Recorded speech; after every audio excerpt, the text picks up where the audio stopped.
गरीब का बांस पकौड़ा होटल। इनके घर का सारा सामान बाहर निकाल कर फेंको। ये लोग इस घर में रहने लायक नहीं हैं। नहीं नहीं सेठ जी, थोड़ा और इंतजार कर लीजिए। हम आपकी पाई पाई चुका देंगे, लेकिन ऐसे हमारे सामान घर से बाहर ना फेंकिए। अगर आप हमें यहाँ से निकाल देंगे तो हम कहाँ जाएंगे? अरे तुम कहीं भी जाओ, जियो या मरो, मुझे उससे कोई मतलब नहीं। मुझे मेरे पैसे चाहिए। अगर पैसे नहीं दिए तो घर से बाहर ही जाओगे। अब जल्दी से ये सामान उठाओ और यहाँ से दफा हो जाओ। लेकिन सेठ जी, हमने आपसे जो पैसा उधार लिया था उसमें से आधा हिस्सा तो हम आपको वापस कर ही चुके हैं। बाकी का आधा हिस्सा भी हम आपको इस साल दे ही देंगे। आप हम पर थोड़ा रहम खाइए। हम अपने दोनों मासूम बच्चों को लेकर कहाँ जाएंगे? अरे मेरी बला से तो जहन्नुम में जाओ, लेकिन जब तक मेरे पैसे वापस नहीं दोगे तब तक इस घर में कदम भी नहीं रख पाओगे, समझे? करीब 1 साल पहले रंजीत ने नया काम शुरू करने के लिए गांव के सेठ से कुछ पैसे उधार लिए थे, लेकिन रंजीत का काम सही से न चलने के कारण उसका सारा पैसा डूब गया और वो सेठ की पाई पाई चुकाने के लिए मजदूरी करने लगा। लेकिन अब गांव में मजदूरी का काम भी खत्म हो गया था। पैसे समय पर न दे पाने की वजह से सेठ ने उसके घर पर कब्जा कर लिया।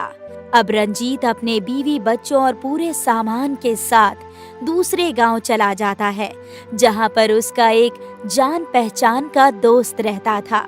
वो अपना घर उसे रहने के लिए किराए पर दे देता है। रंजीत कुछ दिनों तक काम की तलाश में लगा रहता है, लेकिन कहीं भी उसे मजदूरी का काम नहीं मिल पाता। थक हार कर रंजीत एक पेड़ के पास बैठ जाता है। उस पेड़ के पीछे एक बूढ़ी औरत ने पकौड़े की दुकान लगाई हुई थी। वो बूढ़ी औरत रंजीत को देखकर कहती है, क्या बात है बेटा, बड़े थके हुए लग रहे हो। शक्ल से लगता है कि इस गांव में नए नए हो। जी अम्मा, इस गांव में नया हूँ। 2 दिन से काम की तलाश कर रहा हूँ, लेकिन कहीं कामकाज मिलने को राजी ही नहीं है। अच्छा, अकेले आए हो या परिवार के साथ हो? जी अम्मा, मैं अपने पूरे परिवार के साथ आया हूँ। मेरे परिवार में मेरी एक बेटी और एक छोटा बेटा और मेरी पत्नी कमला है। पास में ही हमने मकान किराए पर लिया है, लेकिन घर तो ले लिया। अब उसका किराया देना और रोज का खाना पीना, ये सब करना बहुत मुश्किल हो रहा है। बचे हुए पैसे भी अब खत्म हो गए हैं, इसीलिए कहीं काम ढूंढ रहा हूँ। बेटा परेशान मत हो, काम ढूंढते ढूंढते तुम्हें भूख लग गई होगी ना। ये लो, ये पकौड़े खा लो। ज्यादा अच्छे नहीं हैं, लेकिन इससे तुम्हारी भूख जरूर मिट जाएगी। लेकिन अम्मा, मेरे पास देने के लिए पैसे नहीं हैं। अरे तो पैसे किसने मांगे हैं? एक तरफ तू अम्मा भी कहता है और दूसरी तरफ पैसे देने की भी बात कहता है।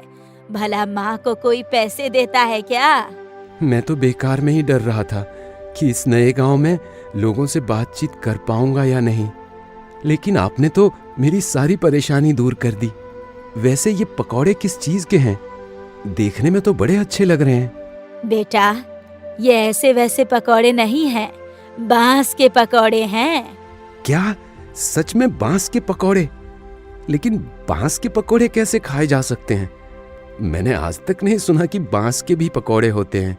बेटा एक बार खाकर तो देखो, स्वाद आ जाएगा। उस बूढ़ी औरत की बात सुनकर रंजीत बांस के पकौड़े उठाकर खाने लगता है और पकौड़े खाकर उसे बहुत ही मजा आता है और वो खुशी से कहता है, अरे अम्मा, ये पकौड़े तो सच में बहुत स्वादिष्ट हैं। क्या आप मुझे बता सकती हैं आपने ये पकौड़े कैसे बनाए हैं? घर जाकर मैं अपनी पत्नी से कहूंगा बिल्कुल ऐसे ही बांस के पकौड़े बनाने के लिए। हाँ क्यों नहीं बेटा, मैं तुम्हें इसकी पूरी विधि बताती हूँ कि ये बांस के पकौड़े कैसे बनते हैं। इतना कहकर बूढ़ी औरत रंजीत को बांस के पकौड़े बनाने की पूरी विधि बताती है। ये सब जानकर रंजीत वहाँ से अपने घर की ओर चला जाता है और अपनी पत्नी को इस बारे में बताता है। ये सुनकर कमला कहती है, अजी, मुझे तो लगता है कि काम ढूंढने के चक्कर में आपके दिमाग पर गर्मी छा गई है। भला बांस के पकौड़े भी कभी बनते होंगे? अरे कमला, तुम मेरी बात को मजाक में क्यों ले रही हो? मैं सच कह रहा हूँ। पास के एक पेड़ के नीचे एक बूढ़ी अम्मा ने पकौड़े की दुकान लगा रखी थी, तो मैं उनसे पकौड़े बनाने की विधि भी पूछ कर आया हूँ। तो एक बार तुम भी बनाकर देखो ना। पैसा धेला घर में कुछ नहीं है और यहाँ पर मियाँ जी की नई नई फरमाइशें हो रही हैं। अब बताओ, ये बांस के पकौड़े बनाने के लिए मैं बांस लाऊं कहाँ से? माँ, मुझे पता है ये बांस कहाँ पर मिलेंगे। मैंने देखा है पीछे की पहाड़ियों पर जो पेड़ है ना, वहाँ पर कुछ बांस के भी पेड़ लगे हुए हैं जो कि खाने के लायक होते हैं। मैंने किताबों में पढ़ा है कुछ बांस ऐसे भी होते हैं जिन्हें खाया जा सकता है। लो, अब बांस लाने की भी दिक्कत खत्म हो गई। बेटा, तुम जल्दी से जाकर वहाँ से कुछ बांस तोड़ लाओ और फिर हम आज बांस के पकौड़े खाएंगे। रंजीत की बेटी चिंकी पहाड़ी के पीछे वाले जंगल से कुछ बांस तोड़कर ले आती है। शाम के समय रंजीत की पत्नी कमला रंजीत जो विधि बताता है उसी के अनुसार बांस के पकौड़े बनाने शुरू कर देती है। कुछ देर बाद पकौड़े बनकर तैयार हो जाते हैं और सभी बैठकर एक साथ वो पकौड़े खाते हैं। पकौड़े खाकर सभी को बहुत ही स्वाद आता है। अजी, आप तो सच कह रहे थे, ये बांस के पकौड़े तो सच में बड़े ही स्वादिष्ट हैं। तुमने सही कहा कमला, ये बिल्कुल वैसे ही बने हैं जैसे कि उन बूढ़ी अम्मा ने बनाए थे। रंजीत जी, मैं क्या कहती हूँ, क्यों ना हम भी इन बांस के पकौड़े का एक ठेला लगा लें। जैसे हमने पहली बार ये बांस के पकौड़े खाए तो हमें बहुत ज्यादा पसंद आए, वैसे ही और लोग भी इन बांस के पकौड़े के बारे में नहीं जानते होंगे और वो भी इसे खाकर बहुत खुश हो जाएंगे और ऐसे ही हमारी कमाई भी लगातार होती रहेगी और आपको कहीं काम ढूंढने की जरूरत भी नहीं पड़ेगी। तुम सही कह रही हो कमला, लेकिन यहाँ पास में ही उन बूढ़ी अम्मा की पकौड़े की दुकान है। अब उनके बगल में ही हम एक और पकौड़े की दुकान खोल लेंगे तो ये तो धोखेबाजी हुई ना। उन्होंने ही हमें बांस के पकौड़े बनाने सिखाए हैं। हम ऐसा नहीं कर सकते। मैं कुछ और काम देखता हूँ। अगली सुबह रंजीत किसी दूसरे काम की तलाश में निकल जाता है और जब वो उस पेड़ के पास से गुजरता है तो वो देखता है कि उस पेड़ के पास में पकौड़े की दुकान ही नहीं लगी थी और न ही उसको वो अम्मा दिखाई दे रही थी। रंजीत ये देखकर परेशान हो जाता है और आसपास वालों से बूढ़ी अम्मा के बारे में पूछता है। अरे भाई साहब, यहाँ पर एक बूढ़ी अम्मा पकौड़े की दुकान लगाया करती थी, आज वो नहीं आई है क्या? अले भाई, छपना देख ले हो क्या? यहाँ कब ते पतोले की दुकान लगने लगी? सच में मैंने कल यहाँ पर बूढ़ी अम्मा को पकौड़े की दुकान लगाए हुए देखा था। वो बांस के पकौड़े बेच रही थी, लेकिन आज उन्होंने अपनी दुकान नहीं लगाई। अले भाई, लगता है तुम इस गांव में नए हो। आज तक इस पेड़ के नीचे मैंने किसी बूढ़ी अम्मा तो पतोले लगाते हुए नहीं देखा। ऐसा कैसे हो सकता है? मैंने तो खुद उनके हाथ से बने बांस के पकौड़े खाए हैं। रंजीत आसपास के सभी लोगों से उस बूढ़ी औरत के बारे में जानकारी लेता है, लेकिन किसी को भी उस बूढ़ी औरत के बारे में कुछ नहीं मालूम था। ये जानकर रंजीत बहुत हैरान हो जाता है और घर वापस आ जाता है। उसके बाद वो कमला को जाकर सब कुछ बताता है और कमला रंजीत से कहती है, अगर ऐसी ही बात है तो अब उस पेड़ के नीचे आप ही अपने पकौड़ी की दुकान क्यों नहीं खोल लेते हैं? आपको तो पता ही है ना कि हम कितने मजबूर हैं। हमें कैसे भी करके अपना घर छुड़ाना है और इस घर का भी तो किराया देना है ना, और ऊपर से जो रोज का खर्च है वो अलग। हाँ कमला, तुम सही कह रही हो। लगता है भगवान खुद हमारी मदद करने एक बूढ़ी अम्मा के रूप में आए थे, इसलिए उन्होंने हमें बांस के पकौड़े बनाने का रास्ता बताया है। चलो आज से ही काम पर लग जाते हैं। ठीक है पापा, तो मैं और सोनू जाकर पीछे पहाड़ियों से थोड़े और बांस ले आते हैं। रंजीत की बेटी चिंकी पहाड़ियों से कुछ और बांस भी तोड़ लाती है, जिसके बाद कमला कुछ हरी सब्जी और कुछ बांस की पकौड़ी बना देती है और उन सब को लेकर रंजीत उसी पेड़ के नीचे दुकान लगा लेता है और धीरे धीरे उसकी दुकान पर भीड़ लगने लगती है। लोगों को उसके पकौड़े इतने पसंद आते हैं कि दूर शहर तक उसके बांस के पकौड़ों के चर्चे होने लगते हैं। और लोग बड़े बड़े शहर से उसके पकौड़े खाने आने लगते हैं। देखते ही देखते रंजीत के पास काफी पैसे आने लगते हैं। उसके बाद रंजीत सारा कर्जा भी चुका देता है। भगवान की कृपा से अब हमारा काम अच्छा चलने लगा है और अब हमने सारा कर्ज भी चुका दिया है और हमारे पास कुछ पैसे भी इकट्ठा हो गए हैं। तो क्यों ना हम इन पैसों से अपना एक नया घर खरीद लें? हाँ कमला, तुम सही कहती हो। हम इसी गांव में अपना एक घर खरीद लेते हैं। इस गांव में क्यों? क्यों ना हम अपना वही पुराना वाला घर खरीद लेते हैं ना? नहीं कमला, वो गांव यहाँ से काफी दूर है और हमारा यहाँ काम अच्छा चल रहा है, इसलिए हम इसी गांव में घर लेते हैं। रंजीत उस गांव में अपना एक घर ले लेता है और सब लोग उसमें खुशी खुशी रहने लगते हैं। एक दिन उसका सेठ उस गांव में आता है तो उसकी नजर रंजीत के ठेले पर पड़ती है। सेठ रंजीत के पास जाता है। अरे रंजीत, तू यहाँ? सेठ जी, आपका यहाँ कैसे आना हुआ, इस गरीब के यहाँ? कैसी बात कर रहे हो रंजीत? तुम्हारे बांस के पकौड़ों के चर्चे तो दूर शहर तक हैं। सब भगवान की कृपा और आपका आशीर्वाद है सेठ जी। मेरा कैसा आशीर्वाद रंजीत? मैंने तो तुम्हारे साथ इतना बुरा किया और तुम कहते हो मेरा आशीर्वाद है। मुझे माफ कर देना रंजीत, मैंने तुम्हें बहुत बुरा भला कहा और तुम्हें तुम्हारे ही घर से निकाल दिया। और देखो, आज मेरे ही पास अपना घर नहीं है। कैसी बात कर रहे हैं सेठ जी आप? हमारे बड़े हैं आप। आपने मेरे बुरे वक्त में मुझे पैसे उधार दिए थे और वो पैसे ना चुकाने के लिए ही तो आपने ऐसा कदम उठाया। उस समय आपकी जगह कोई और भी होता तो यही करता, लेकिन आप ये क्या बोल रहे हैं? आपके पास घर नहीं है, सब ठीक तो है ना? कहाँ कुछ ठीक नहीं है रंजीत।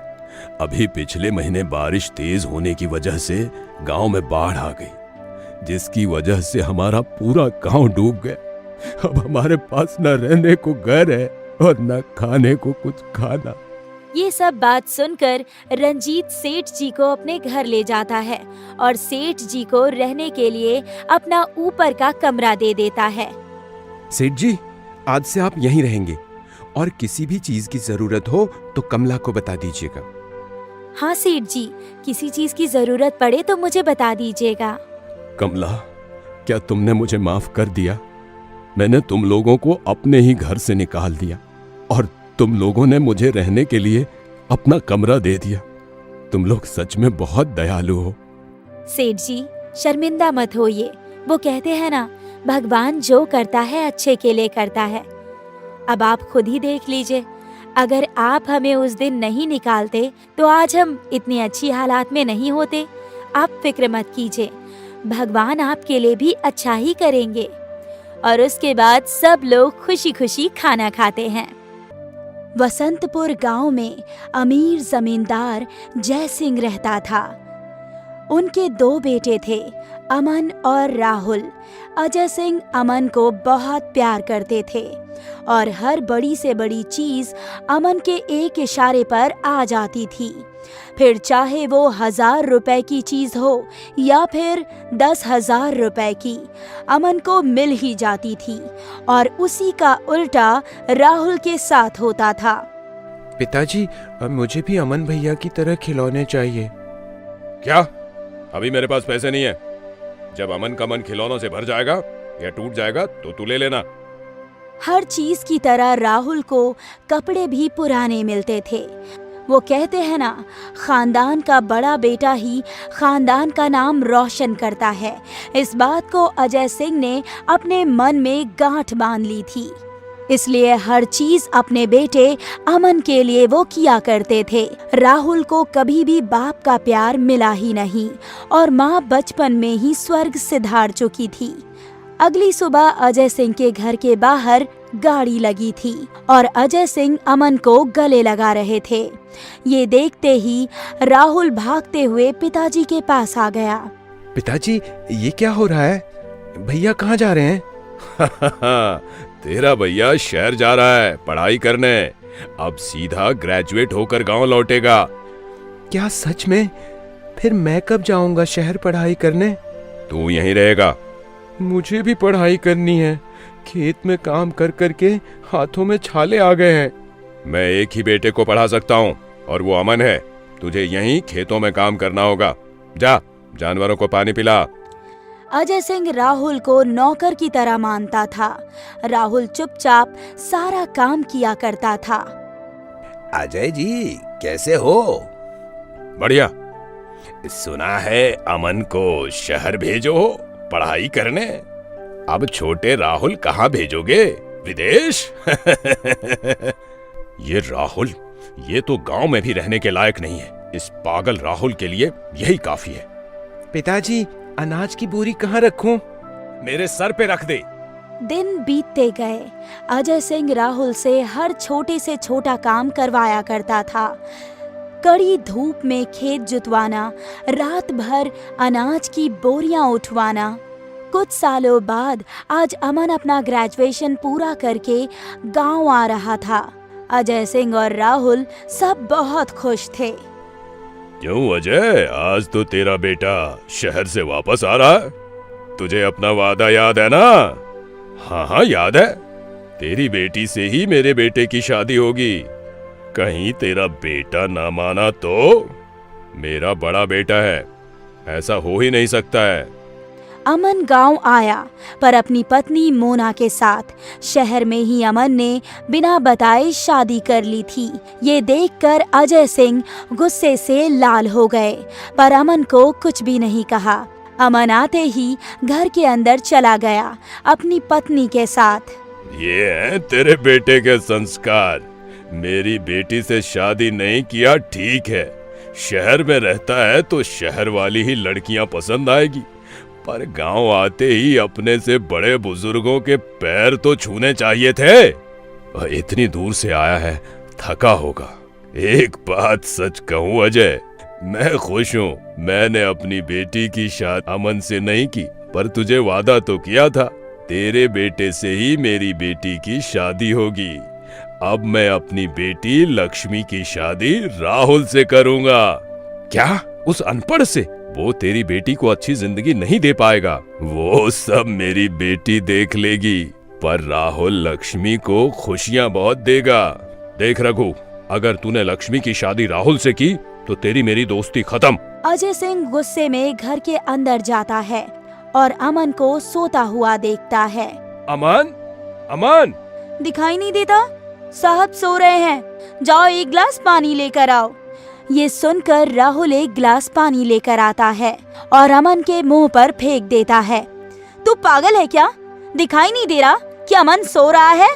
हमको सब दिखाई दे रहा है। लगता है तुम्हें कुछ नहीं दिखाई दे रहा है।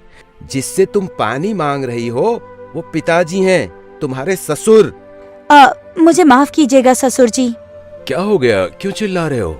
आंखें खोलेगा तभी दिखाई देगा। कैसी मेहरारू लाया है, पिताजी से पानी मांग रही है। मांगेगी? तू बोलने वाला कौन है? अनपढ़ साले, इस घर का नौकर है, नौकर की तरह ही रह। हाँ, हम नौकर हैं, क्या कर लेगा? शहर से यही सीख के आया है तो ज्यादा बकबक मत कर। ये बोलने वाला तू कौन होता है? पिताजी, इसे अभी के अभी घर से बाहर निकालिए, वरना मैं घर छोड़कर चला जाऊंगा। राहुल, अभी के अभी घर से बाहर जा। पर पिताजी, हमारी कोनो गलती नहीं है। अजय सिंह कमरे के अंदर जाते हैं और जायदाद के पेपर्स लेकर आते हैं। ये ले, घर जायदाद के पेपर तेरी औकात से ज्यादा है और वापस इस घर में मत आना। अजय सिंह ने राहुल को धक्के मारकर घर से बाहर निकाल दिया। अच्छा किया आप। वैसे भी उसने किया क्या है हमारे लिए? बड़ा बदतमीज है।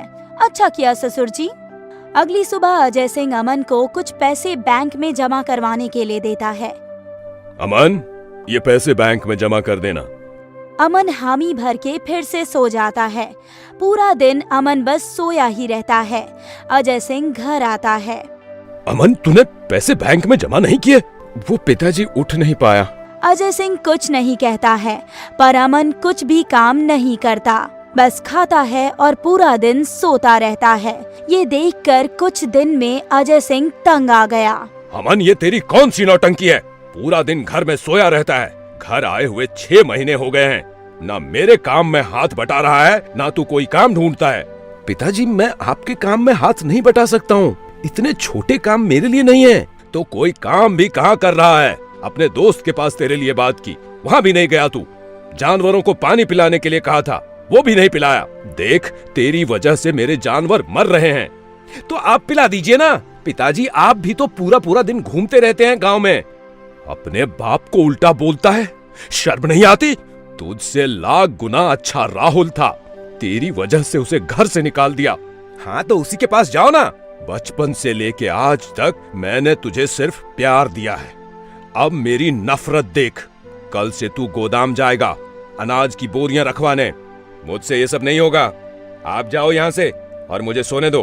तू क्या, तेरा बाप भी जाएगा। अगर कल गोदाम नहीं गया, कल तुझे भी घर से निकाल दूंगा, और वो भी बिना किसी जायदाद के। बेदखल होने के डर से अमन सुबह सुबह गोदाम चला जाता है और वहाँ अनाज से भरी हुई 40 ट्रक खाली करवाता है। मैं तो बुरी तरह से थक गया हूँ, थोड़ा सो जाता हूँ। अमन थकान के चलते कुर्सी पर ही सो जाता है। गोदाम के बाजू में आग लग रही होती है। हल्की सी चिंगारी की वजह से गोदाम में आग लग जाती है। पूरा गोदाम जलने लगता है, पर अमन को कुछ पता ही नहीं चलता। अमन गहरी नींद में सो रहा होता है। अजय सिंह आते हैं और अमन को उठाते हैं। अमन, ये तूने क्या कर दिया? तू इतना लापरवाह और आलसी निकलेगा मुझे पता नहीं था। मेरी पूरी जिंदगी की कमाई तूने जला के रख दी। हे भगवान! ये बात पूरे गांव में फैल जाती है। सारे गांव वाले अजय सिंह से अनाज लेने आते हैं। अजय सिंह सारे गांव वालों से पहले ही अनाज के पैसे ले चुके होते हैं। अजय जी, हमारा अनाज दो या फिर हमारे पैसे दे दो। मेरे पास कोई पैसे नहीं है, सारे पैसों का अनाज मंगा लिया था। आपके समान ही मेरा भी अनाज जल गया। वो हमें नहीं पता, हमारा अनाज दो। कोई अनाज नहीं है। ये ऐसे नहीं मानेगा, सब लोग मिलके मारो इसे। तभी राहुल कार से बाहर निकलता है और कहता है, जिसके जितने पैसे हैं मुझे बताओ, मैं दूंगा। और अगर मेरे पिताजी को किसी ने एक हाथ लगाया ना, तो मुझसे बुरा कोई नहीं होगा। ये देख अजय सिंह बहुत खुश हो जाते हैं। राहुल एक कामयाब इंसान बन चुका था। उसने गांव वालों के पैसे लौटा दिए। बेटा, मुझे माफ कर दे, मैंने तुम दोनों में बहुत भेदभाव किया। नहीं पिताजी, आप माफी मत मांगिए। आज मैं जो भी हूँ आपकी वजह से हूँ। ये आपकी बहू है लक्ष्मी, रघु जी की बेटी। तेरा पिता सही था कि अच्छा हुआ तेरी शादी अमन से नहीं हुई और राहुल से। अजय सिंह को अपनी गलती का एहसास हो गया था। उन्होंने अमन को घर से निकाल दिया ताकि वो अपने आलस से लड़ सके और एक कामयाब इंसान बन सके। और अजय सिंह जी अपने बेटे राहुल और बहू लक्ष्मी के साथ खुशी खुशी रहने लगते हैं।